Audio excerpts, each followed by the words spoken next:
Molt bé, doncs, com hem vist, de forma molt sintetitzada, molt intensa, però també crec que molt diàfana, s'han exposat arguments durant aquest debat que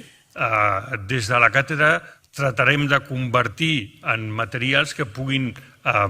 ser desenvolupats i que puguin donar més profunditat a les idees que hi havia aquí, que en alguns moments haurien necessitat, evidentment, de més temps i més extensió. Però aquestes són part de les regles de l'acte que hem organitzat. Estem molt contents i crec que reflecteixo molt bé l'opinió dels assistents que s'han exposat, efectivament, arguments, idees optimistes perquè marquen un horitzó respecte a com podem avançar per millorar, com deia al principi, la descentralització i el model territorial d'Espanya, però també,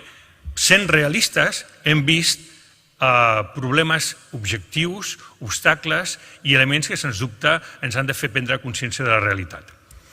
Quiero poner muy brevemente, no será ni siquiera un resumen, porque esto sería muy injusto para la calidad de las intervenciones, pero antes de preceder a la palabra del muy honorable presidente, querría hacer una brevísima mención a, yo creo que algunas de las ideas que nos tienen que quedar ahí y vamos a desarrollar en el futuro.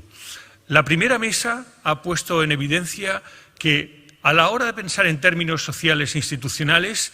hay elementos comunes para tener una visión crítica respecto a la situación actual sobre la distribución del poder dentro del Estado, pero también hay una lectura bastante compartida sobre hacia dónde podemos avanzar. Partiendo de los datos que ha ofrecido Silvia Mayo con datos de las investigaciones del IBIE, hemos visto claramente, como también podemos ver en los datos que aportamos en el informe que hoy difundiremos, hay datos que muestran que hay una clara asimetría territorial y, como mencionaba Joan Subirats,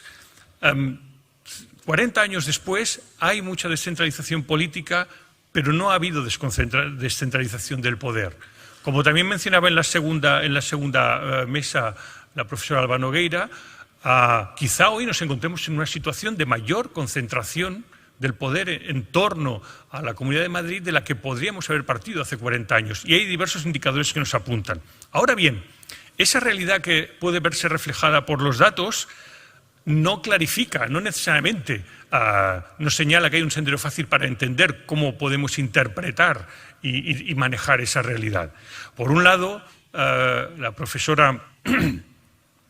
Ana Carmona señalaba que un país maya es una idea saludable, es un buen horizonte, pero en realidad muchas veces lo que hoy tenemos es una maraña, ¿no? Un país que a veces puede verse dificultado por una lógica de taifas, que es el funcionamiento que pueden tener en algunas ocasiones las administraciones, sea a nivel autonómico, pero también desde la falta de la cooperación a nivel central. Por eso, ella mencionaba la importancia de reforzar la lógica de funcionamiento horizontal entre las comunidades autónomas. Esta es una idea muy potente que sin duda habrá que desarrollar. Jordi Gracia nos decía, no solamente hemos de pensar en términos institucionales, porque detrás hay una necesidad de un cambio de cultura, de un reforzamiento de una serie de valores que fuera del ámbito institucional y político sí que existen. Y en ese sentido el profesor Gracia nos daba un argumento optimista. Más allá de la política hay un terreno compartido del que podemos avanzar enormemente en este cometido. Sin embargo, el problema en el terreno político obliga a tratarlo de una forma específica. Y en ese sentido la segunda mesa, creo que de forma muy diáfana y muy útil, nos ha expuesto cuáles son las diversas perspectivas que a veces pueden entorpecer encontrar soluciones. Si bien al final de la mesa parecía que detrás de las palabras había una posición favorable de todos los miembros a que se tejan acuerdos entre partidos, especialmente entre los grandes partidos que hasta ahora habían permitido hacer funcionar el sistema, también hay, sin duda, muestras de escepticismo.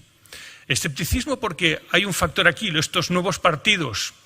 que han ganado peso y que son favorables de posiciones muy divergentes, sin duda pueden funcionar como una especie de candado para dificultar que los grandes partidos puedan llegar a acuerdos entre ellos.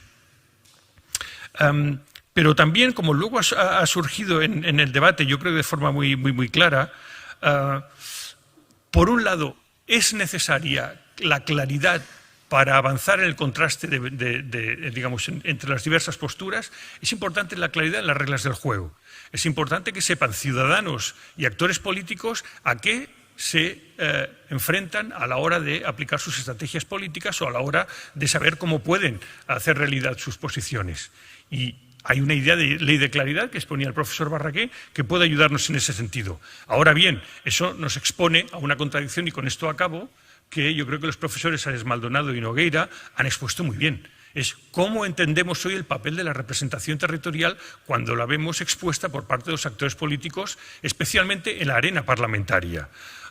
Por un lado, el profesor Ares Maldonado era muy crítico con una idea cinética como la que exponíamos al principio del seminario, en la cual quizá simplemente más descentralización no es la respuesta. Ante él, sin embargo, la profesora Nogueira exponía que el problema es que, como señalaba antes, estamos partiendo quizá de una situación peor de la que había hace 40 años, no solo por un mayor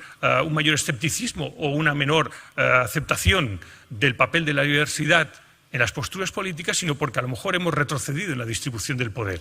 Y eso yo creo, dejándolo aquí, que es un buen motivo para que reconozcamos que el camino no es sencillo, pero que la discusión respecto en general a la España polifónica y en particular a la relocalización y la desconcentración del poder tiene que ser desarrollada en serio. Como decía el profesor Subirats, la pregunta es cómo podemos beneficiarnos colectivamente como país de integrar esta diversidad y cómo podemos organizar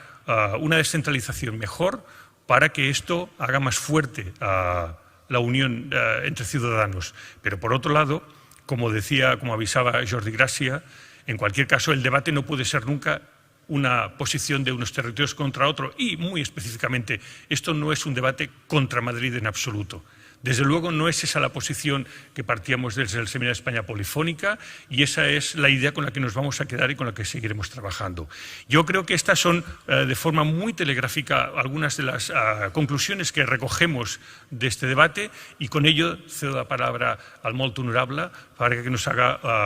partícipes de las ideas con las que él trabaja a partir de esto que hemos expuesto. Muchas gracias.